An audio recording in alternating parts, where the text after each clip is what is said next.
Awan sa Anak o sa Espiritu Santo. Amen. Ang grasya sa atong Ginoong Jesucristo ug ang gugma sa Dios o ang panagiusa sa Espiritu Santo manahan kaninyo. Manahan sa kanimo. Maisulong maginusol kita sa atong mga sala aron maadto kita alang sa pagsaulog sa Santos nga misa.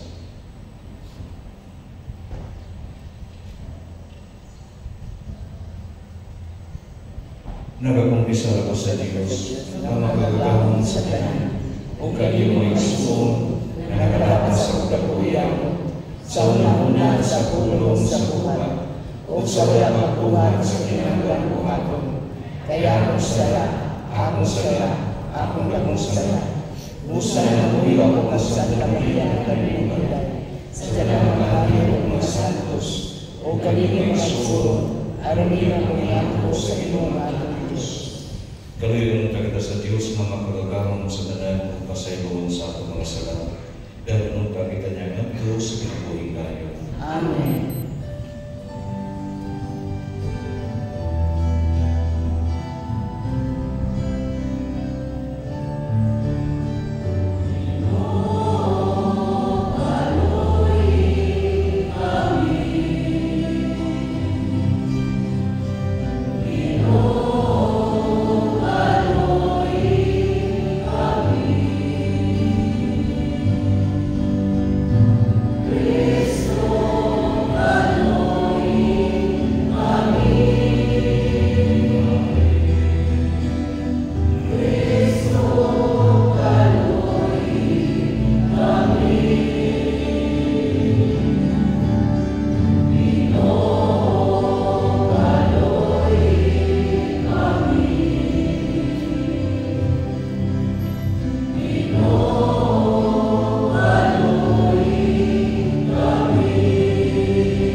Mag-ampo kita. O Ginoo, kaloy ang imong katawhan, o dugang idini kanamo ang imong mga hatag sa pagtuo, paglawom o pag-igugma. O himuha kami nga makanunayan diha sa pag-alagad kanimo. Kini ang magipangayaw pinagi sa mong Ginoong Jesucristo imong anak, nga buhi ug hari uban kanimo sa Espiritu Santo, Diyos hangtod sa panagpura. Amen.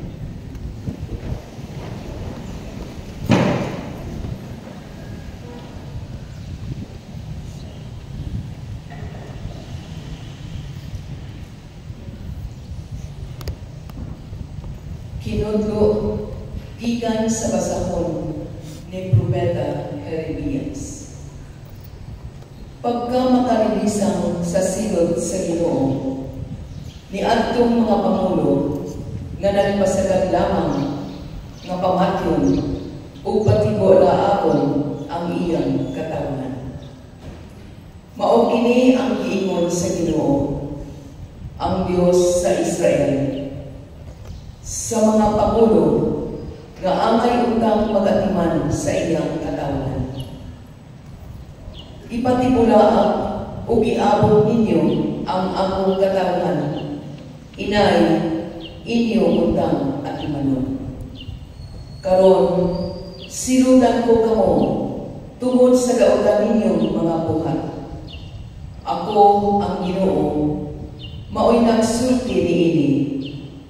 Tigumon ko ang lahadlin sa akong mga katawan, gikan sa kanasuran, tiin ko sila palaaga, ug dalhon ko sila balik sa ilang nasod. Unya mo sanay sila pag-ayo. Atimanin kanila, dili na sila mahadlok ug manisan, ug dili ko na sila silutan pag-usap. Ako ang Ginoo, mao'y nag-ingon niini. Nag-ingon ang Ginoo, taliabot na ang panahon nga magpili ako matuod nga kaliwat ni David, aron mahimong hari. Ang maong hari magmando sa tumang kamaalaon ug ipatunhay niya ang justisya ug katarong sa tibuok nasod. Kung maghari na siya, mahiligay na ang kadaog sa katawan sa Huda ug magpuyog ng malinawon ang katawhan sa Israel. Panganlan siya ang Ginoo akong kaluwasan. Ang pulong sa Ginoo. Salamat sa Diyos. Magbalantay ka nako ang Ginoo, wala na'y magmakulang pa ka nako. Magbalantay ka nako ang Ginoo, wala na'y magmakulang pa ka nako. Magbalantay ka nako ang Ginoo, wala na'y magmakulang pa ka nako. Sa lunhaw nga sipsibanan, iya akong ipanguday. Sa daplin sa malinaw nga tubig, iya akong gidala. Iyang ihupay ang akong kalat. Magbalantay ka nako ang Ginoo, wala na'y magmakulang pa ka nako. Iya akong gitultulan sa mataong nga agianan, tungod sa iya nga ngalan. Bisan kung magalagaw ako sa walog sa tangingin, wala ako'y kahadlukan nga dautan. Kay anaa ka man sa akong kiliran, sa imong igbubugaw ug sugod, gihatagan mo ako ug kaiso. Magbalantay ka nako ang Ginoo, wala na'y magmakulang pa ka nako. Gihikyaran mo ako ug lamesa sa akong atubangan. Samtang nagatanaw ang akong mga kaaway, gidihugan mo ang akong ulo ug lana. Nagaawas gayud ang akong kupa. Magbalantay ka nako ang Ginoo, wala na'y magmakulang pa ka nako. Ang kaayo lamang ug kaluoy, mao'y nagsunod ka nako sa tanang mga adlaw sa akong kinabuhi. Ug magpuyo ako sa balay sa Ginoo, sa mga katuigan sa katuigan. Magbalantay ka nako ang Ginoo, wala na'y magmakulang pa ka nako.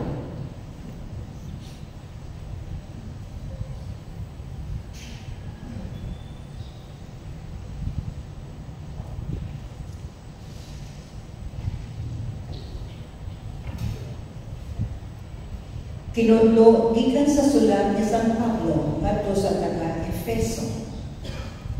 Mga igsoon, sa inyong pagkahiusa kang Kristo Jesus, kamo nga kaniadto layo sa Dios, karon nahiduol na pinaagi sa kamatayon ni Kristo. Kay si Kristo mismo, mao ang atong kalinaw, pinaagi sa paghimo sa mga Hudyo o sa mga dili-Hudyo o sa lamang kakatawhan. Pinaagi sa iyang ilawas, gikuba niya ang pader nga nag-ulang o naghimo kanilang mga kaaway.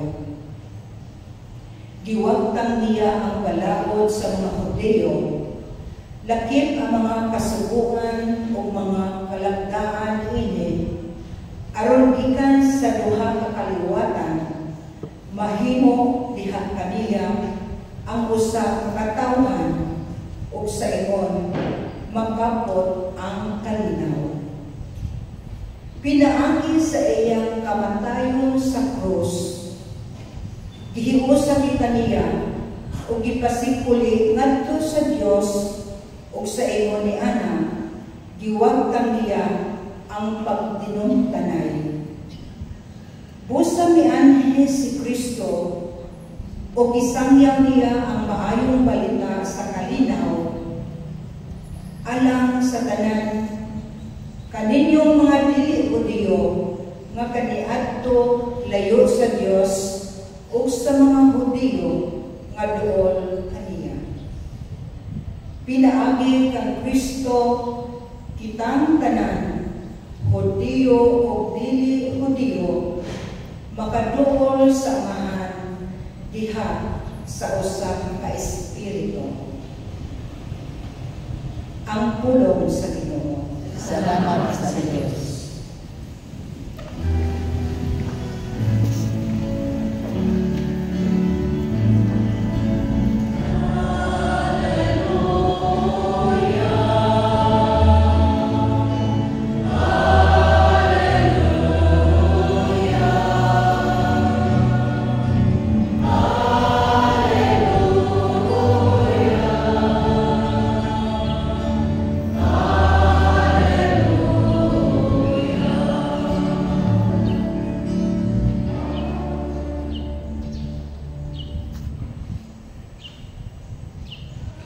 Ang Ginoo manahan kaninyo. Manaw sa galing.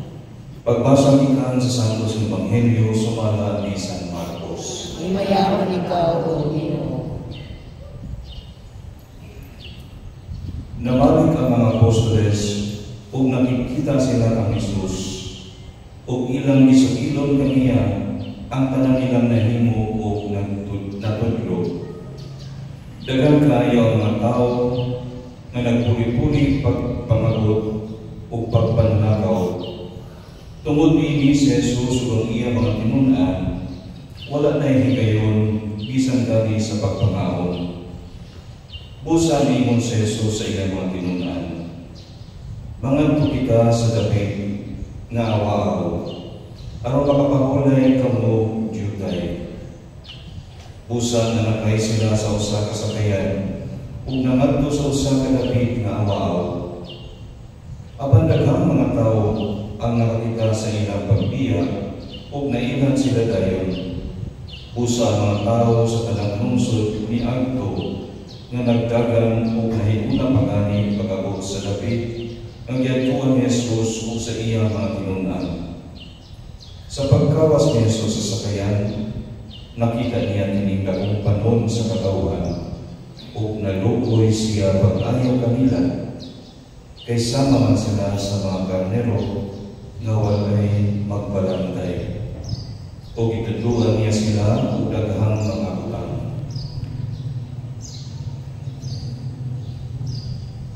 Ang Ebanghelyo sa Ginoo. Dayon ikaw o Kristo.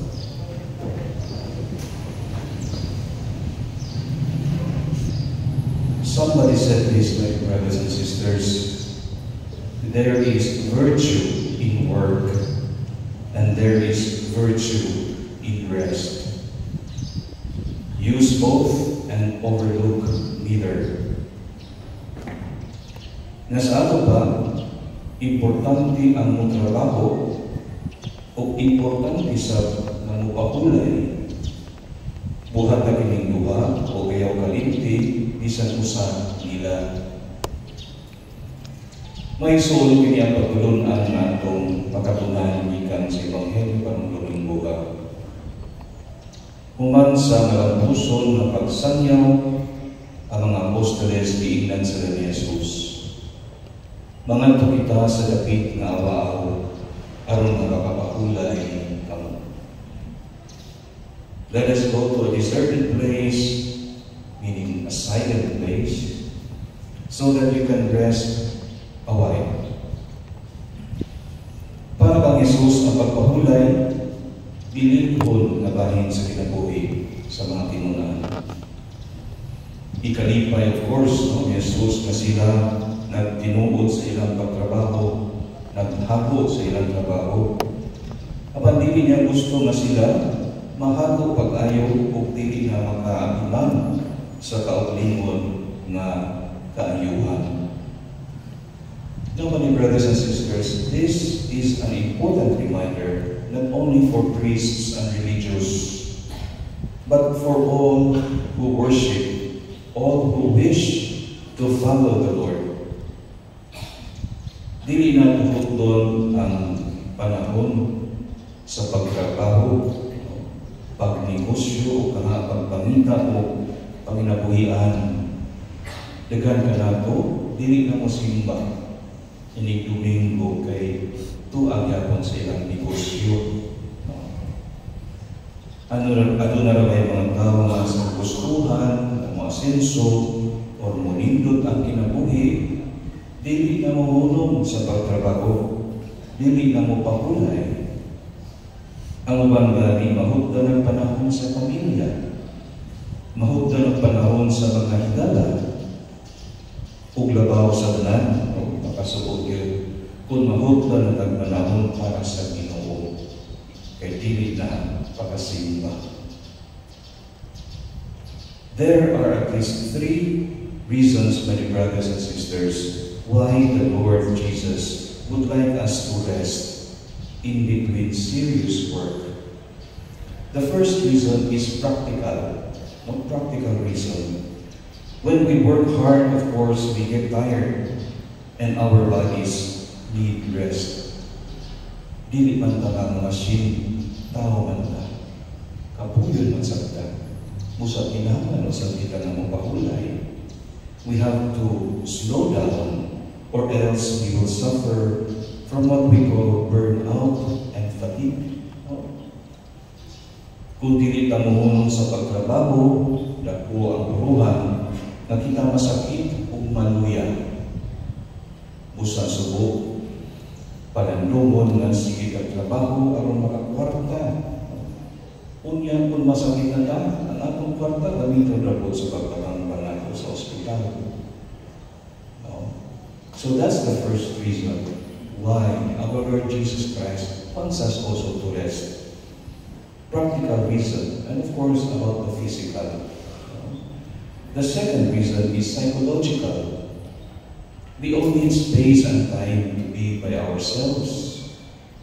Kinahanglan sa kita o panahon na hilo para lang sa atong kabulian. Mas careful sa matiayon, na-attract ka with personal space na hilong, makapamadandong sa imong kakulinon.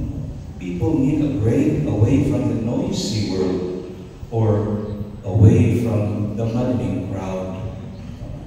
Those of us who feel crowded, sa may resulta, and cranky, sometimes angry, dali na ba, kung init ang ulo, ay wala may imakarest na muna. Each one of us psychologically needs some space, need some silence, rest to recharge and not get cranky.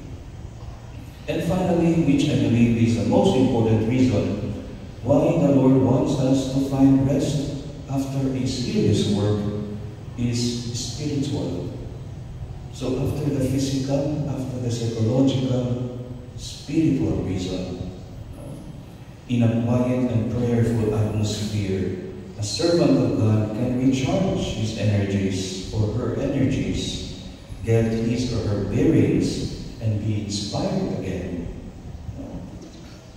Kinahanglan kita og hilom na panahon sa aron mabanuog nato ang pulong ng ingong sa Ginoo nga sa atong kasing-kasing.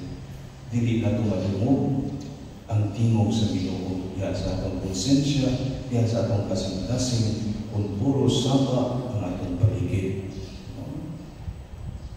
Diha sa kahilom kung sa pag-ampo atong masinati ang kalinaw ug masabtan nato ang kabubuton sa Ginoo para kanato.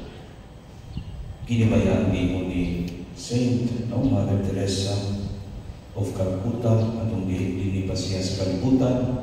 Mingon siya, God speaks to those who take time to listen, and He listens to those who take time to pray. May suod sa sama ng paglunan ang atong makatunan diha sa Pinayawa na ay a field that has rested gives the bountiful crop. Ang yuta kuno na makapahulay, muhatag na ito dakong abot.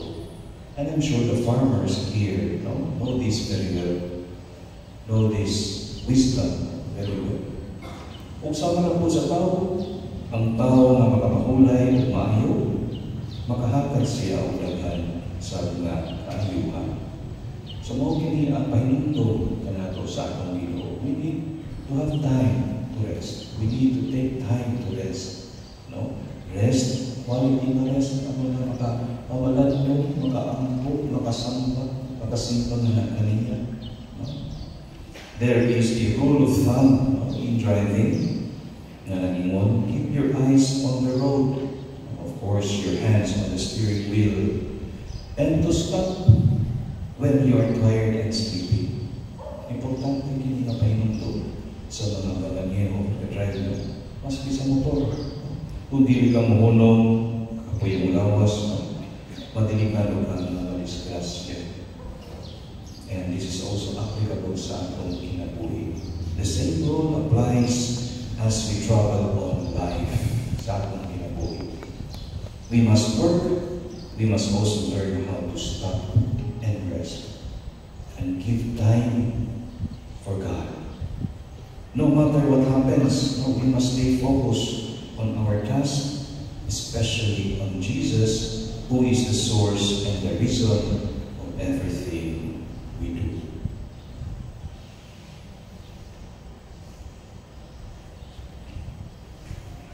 Manilupin ang tanan.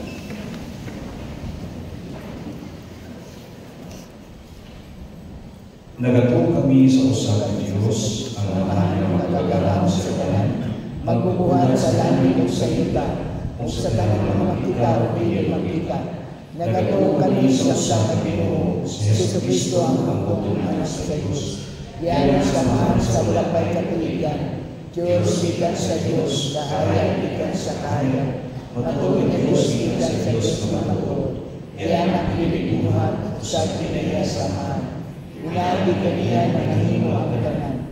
Tungod ka na mga tao ganas sa akong kaluwasan. Bigkanas siya bigan sa langit. Sa lalang sa Espiritu Santo, nahimo siya ang mga lawas, bigan ng kaniyang nawalay, o nahimong tao. Tungod ka na itong binansang siya sa krus, sa sugod ni Poncio Pilato. Nagato siya na matay ang ilubong. Sa katulungan ka na panahon siya, aron matuman ang kasulatan. Bisa ka sa langit, nangyagalikod sa tuos sa amahan. Mubalik siya nga nahimayahon, aron paghukom sa mga buhi o sa mga minagkay. O ganyan dinharihan ulay katapusan. Nagatuo kami sa Espiritu Santo, ang Ginoo ng mangatag sa kinabuhi. Nagalingan siya sa amahan ng sana, dungan sa amahan ng sana, isindas ka o himaya, o misulti pinagi sa mga propeta. Nagatuo kami sa Santos, Katoliko, Apostoliko sa simbahan. Nagaila kami sa kabunyan, alang sa kapasayuan sa mga sala. nagapaabot kami sa pagkabanaw sa mga binatay, o sa kinabuhi sa maabot na kalibutan. Amen. Isip mga bahin sa lawas ni Kristo, itawag kita sa paghihugmay. Usa mo lamang kita nito sa akan dalam atong mga pag-ambok alang sa atong kabulingon o alang sa kalibutan. Umuwi mo kita, amahan tungga ang among pangamuyo. Amahan tungga ang among pangamuyo.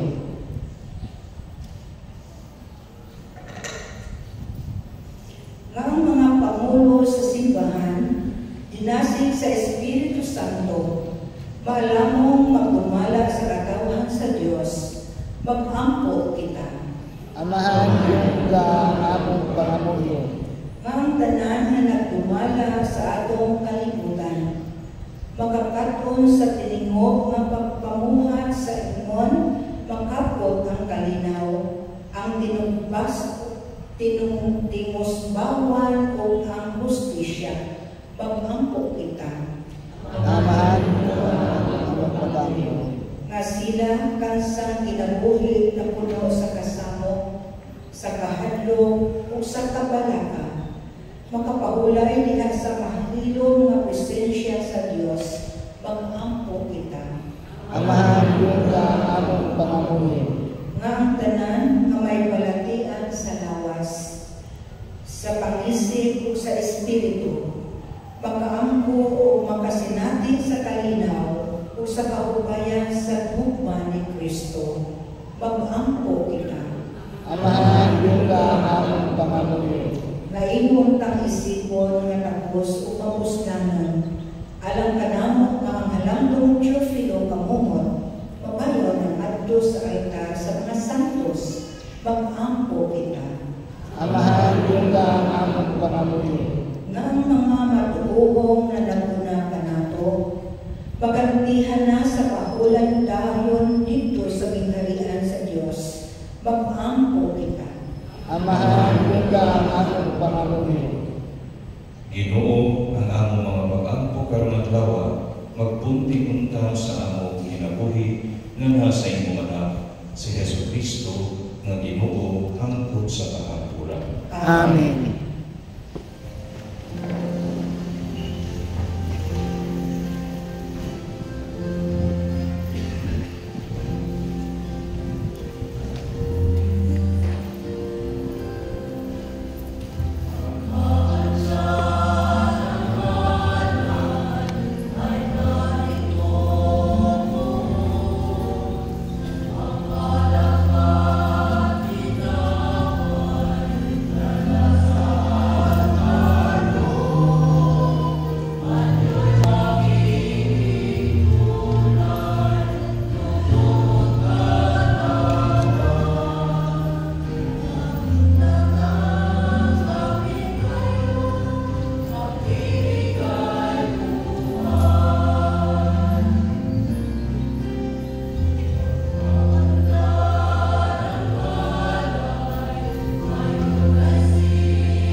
Mga isod, pag-ampo ka mo aron ako yung sakripisyo dawa ta sa Dios na mahal, makagagamon sa tanan. Dawaton ka sa Ginoo sa sakripisyo gikan sa imong mga tabo, anak sa pagdayon mo himaya sa iyang ngalan. alang sa atong kapuslanan ug sa tibok niyang santos nga simbahan. Ginoo, ikaw ang naghatag kanamo nining hingpit nga sakripisyo. Dawata kini maingon sa imong pagdawat sa mga halad ni Abel. Ang gasa nga among gihalad alang sa imong dungog ug himaya, magdala unta og dugang kaluwasan alang kanamong tanan. Kini among gipangayo pinaagi ni Kristo among Ginoo. Amen. Ang Ginoo manahan kaninyo. Manausap kanimo. Ibayaw ang inyong mga kasing-kasing. Amo nang gibayaw man sa Ginoo. Magpasalamat kita sa Ginoong atong Dios. Angay ug makaron. Santos nga mahal Diyos na tunay o makagagamon sa tanan. Angay ug makaron kayo nga magpasalamat kami kanimo kanunay o sa tanan gabi. Kay sa dakong kaluoy, gihugma mo kayo ng kalibutan, sa imong nga imong ipadala ang among manunubos ang imong anak. Imo siyang ipadala nga tao sa kanamo, tinuon hawa sa sala. Aron imong higugma ang dili kanamo, katong imong gihugma diha ang Kristo. Giusigan namo ang imong pangagasa sa grasya, pinagi sa among pagsukol, apan nahiuli kini kanamo pinagi sa pagsukol sa imong anak. Ug busa apan sa mga anghel o mga santo sa langit, nagasangyaw kami sa imong himaya, tuyog silang walay unong na pag-awit.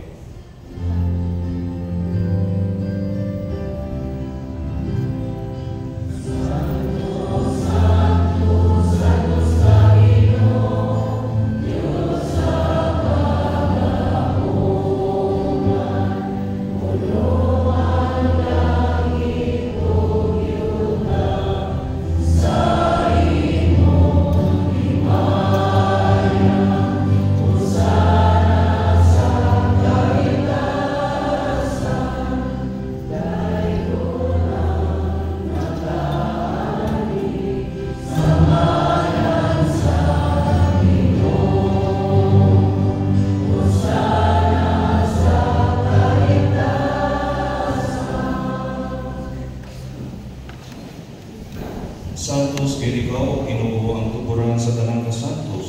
Ipadalangin mong Espiritu o pagsantos ni Magasa, aron mahimo kinyalang kanamo nga gawas ug dugo ni Hesus Kristo among Ginoo.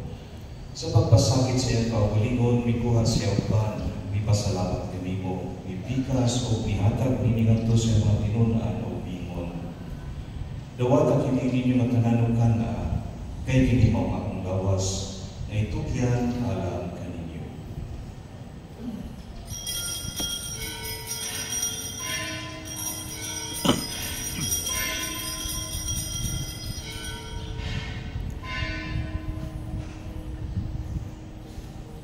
Sa samang bakit tapos ang panihapon, may kuha siya sa kalis, ipasalamat kayo mong pag-usap, bihatag niningan to siya mga tinunan o bingon. Dawata kanyang Panginoong kamumatanan, ikadili, kaya kini mo ang kalis sa akong dugo, sa bagong tunhay nga kasabutan, ang dugong ay ulang alang kaninyo, o alang sa tanang mga tao, aron ang mga sala papasayo. Buhat at niyarong paghandong kanako.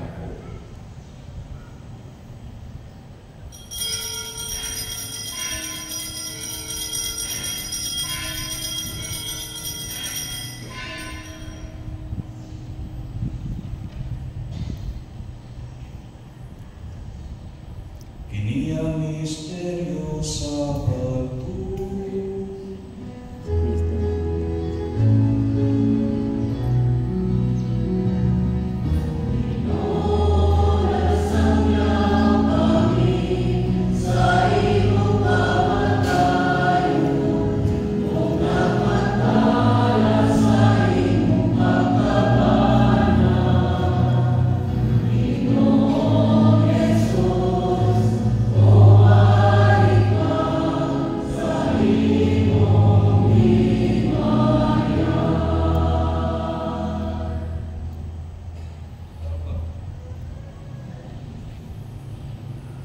Aron paghandong sa kamatayon o pagkabanaw ni Hesus Kristo, nagahalad kami kanimo ang mahanin ng paan sa kinabuhi o kalis sa kaluwasan. Nagapasalamat kami kanimo tungod kay imo kami giisip nga ngayon na matubang o malagad kanimo. Himuang kami ng mga lawat sa lawas o dugo ni Kristo magkahiusa niya sa Espiritu Santo. Hinong Ginoo imong simbahan sa tibuok kalibutan, himuwa nga mahigpit kami diha sa gugma, uban ni Francisco among Papa, ni Julito among Obispo, ug sa tanan mga pari. Hinong usab ang among maigsoon nga nakamatay, magaumon nga mabanhaw sila, ug ang tanan nga namatay diha sa imong kaluoy. Dada silang tanan sa pagsudong sa kahayag sa imong naong. Kaluoy kaming tanan, himuwa kaming angyan nga makaambit sa kinabuhing tunhay, uban ni Maria ginang nga ulay sa Dios, uban ni San Jose iyang bana, uban sa mga apostoles ug sa tanan nga mga santos nga nagatuman sa imong kabubuton batas sa katuigan. Uban kanila may kamadaygon ka may ikaw nga himayaon, pinaagi ni Jesucristo imong anak.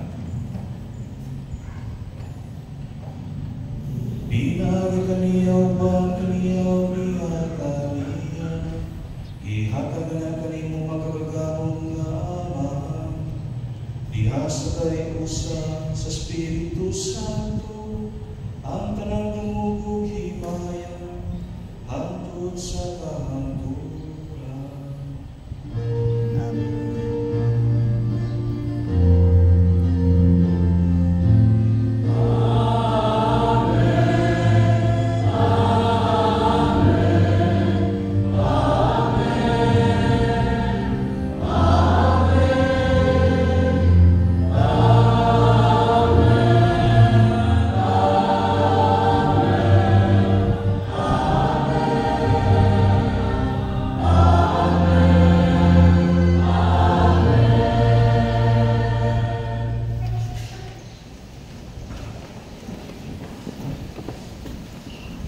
Itutuan kita ni Jesus sa pagtawag sa Diyos sa atong amahan o sa mga ahas kita sa pag-ingon.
Mangayo kami kanimo Ginoo nga imo kaming luwason sa tanang kautan. Hatagi kami sa kalinaw dining panahona, aron tinabangan sa imong kaluoy, mahalikay kami kanunay sa sala, ug mahinayo sa tanang kasamo, samtang nagapaabot kami nga magaumon sa pagbalik ni Jesucristo among Manlubos.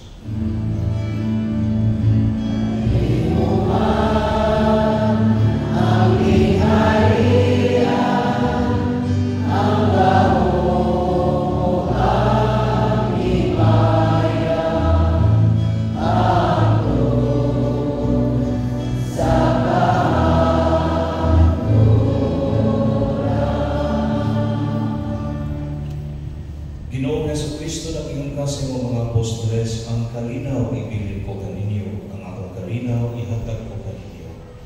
Ay tanawa ang mga sala, o muli ang pagsalig sa imong simbahan, o sibo sa imong kabubuton, Magdagi kami sa inyong kalinaw o kahiusa. Ikaw ang mabuhiyog na rin hangtod sa kalangkulan. Amen. Ang kalinaw sa Ginoo sa kanunay, manaakan ninyo. Manasab kanimo. Ipakita ang Panginoong sunay. Espiritu.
Ginimawang kordero sa Diyos na nagawatan sa mga sala sa kalibutan, bulahan ng kinapit alang sa panihapon sa Ginoo. Ginoo, dili ako ang iyong kalawat kanimo, apan ipamulong lamang ug mamayo ako.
Mag-ampo kita.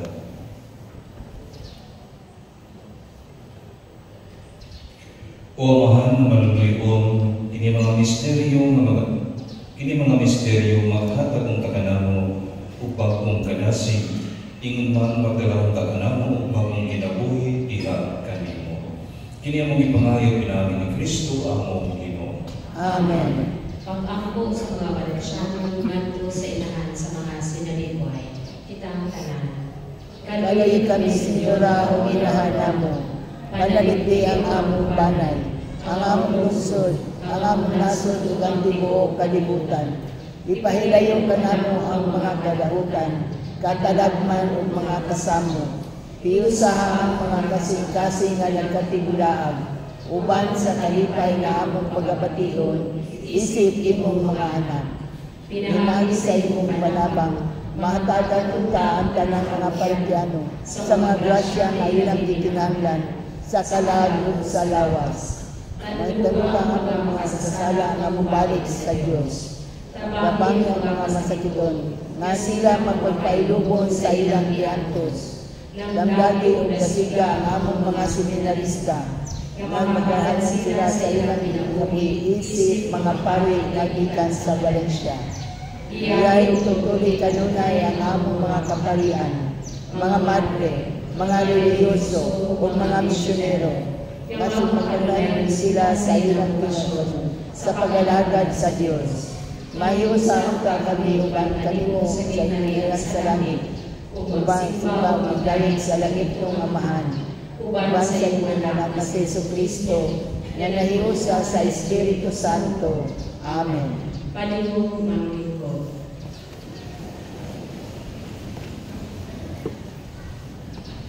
Atong pasalamatan ang sponsor sa atong bulang kanon nga mao ang Love Choir.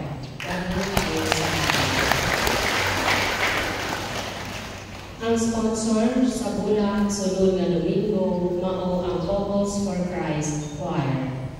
BEC Mass Schedule, July 25, Thursday, sa BEC Barangay Mangpas, sa may alasay sa gabi sa Santo Niño Chapel. Ang replika nga imahen sa atong patrona, inahan sa mga sinalikway, anaan na karon sa BEC Barangay Hawa. Ihatod kini sa BEC Barangay Malayag Manok, karon umaabot nga Sabado, July 27 sa alas 9 sa bunta. Nagampanayon ang pagpintal sulod sa atong simbahan.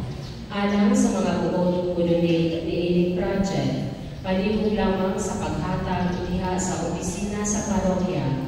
Ang atong second collection ato usab kay ikagana ni ining mao project.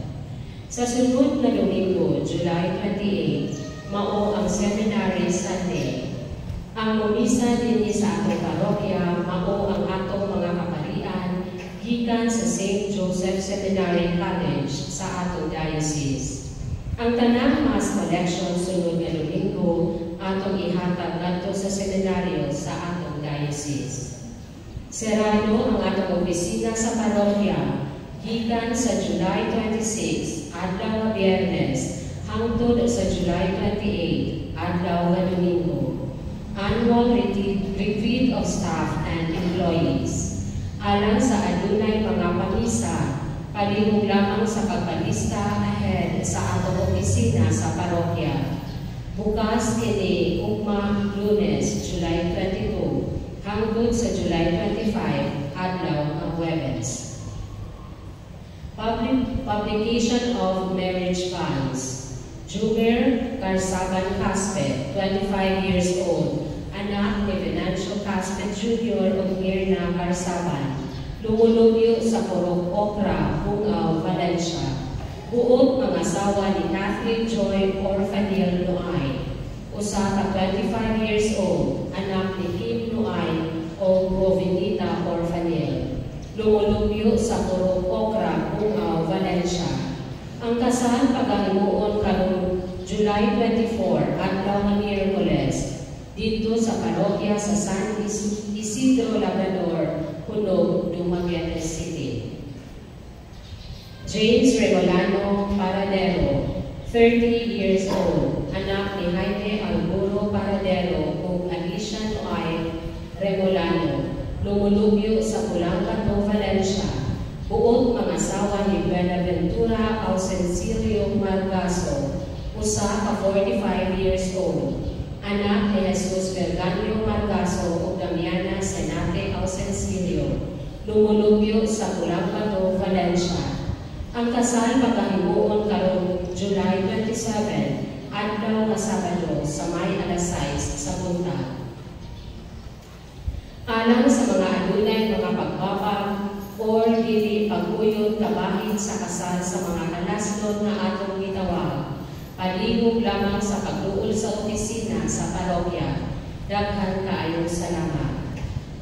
Gihangyo ang mga kabataan sa pag-ari sa atubangan for the blessing. O palihog manindog.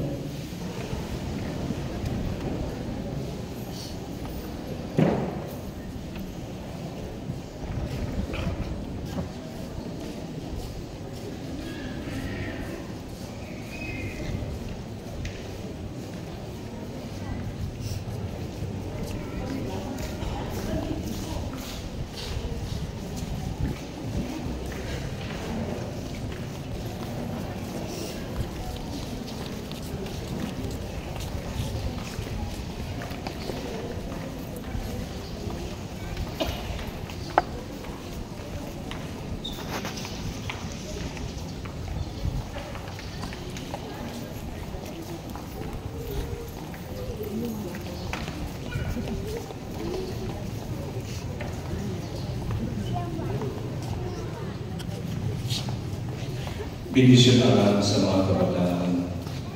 Langit ng Amahan, mahigugmaon sa tanan.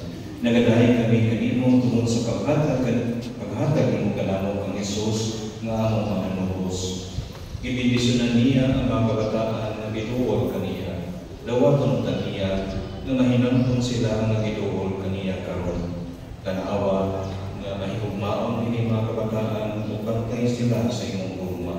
Magtubuon ta sila diha sa kaalam o sa panawigon o sa kusog diha sa imong presensya o katubangan sa Diyan. Kining bendisyon na among ipangayo Amahan, pinagi sa imong inigugmang anak si Jesucristo ang among Ginoo. Amen.